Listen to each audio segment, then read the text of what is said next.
हाय. मी ना कुंडीमध्ये ना खत बीत घालून असे भरून ठेवले होते. आता चांगलं झालंय त्याचं खत. आता ह्यात मला ना जास्वंद लावायचे. तर मी काय झालं, मी 4-5 दिवस असे बाहेर गेलते ना, तर माझं जास्वंदाचं रोप होतं ना, आल्यानंतर असं सुकून असं मुरगळून पडलं होतं. तर आता मी त्याला पाण्यात ठेवलं आणि छान असं ताजं झालंय. दाखवते मी.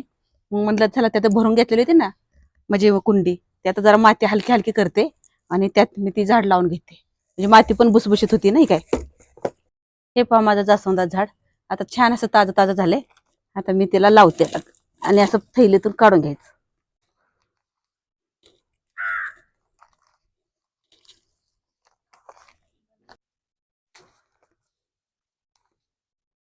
असं काढलं ना, जसं ही करायला घ्यायचं. ह्या जे मुळ्या आहेत ना, अशा पहिल्या आपण ज्या रोप आणतो ना, त्याच्या खालच्या जे मुळ्या असतात ना, पिशवीत काढल्यानंतर त्याच्या कापून घ्यायच्या. ह्या मुळ्या कट करायच्या. कारण ह्या मुळ्या टाकलं तर लगेच होत नाही, पण हे कट केलेल्या मुळ्यामुळे ना झाड छान असं लागून येत. आणि नर्सरीतली माती असते ना, त्यामुळे काढून टाकायची थोडीशी माती. पूर्ण असं झाड लावायचं नाही, नाही तर जळून जात. असं पूर्ण आपण आणतो ना नर्सरीत, असं लावलं की ते असं जळून जातं. त्यामुळे अशी थोडी हे करून हे तसं. तर ह्यात मी ना पहिल्यांदाच सगळं खत बित टाकलेले आहेत ना. ही काही केळ बघा, केळच टाकले कसं सोयी झाले.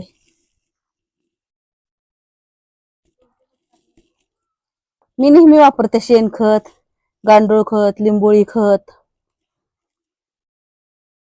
हे खत आहेत ना, ते टाकलेले होते.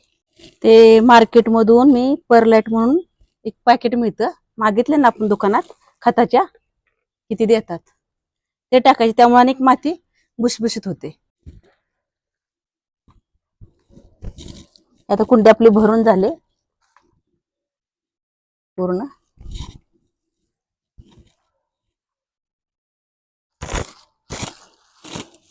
आणि ही धने आहेत ना, धने असे मी टाकते थोडे थोडे थोडे थोडे थोडे थोडे.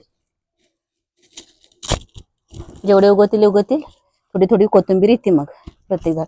लहान आहे तोपर्यंत येते, जर मोठे झाल्यावर परत नाही येत. परत झाडाच्या सावलीनं उगवतच नाहीत ना. असे पहिल्यांदाच आपण जेवढं टाकतो ना, छान उगवतं पहिल्यांदा. झालं असं पाणी घालून घ्यायचं.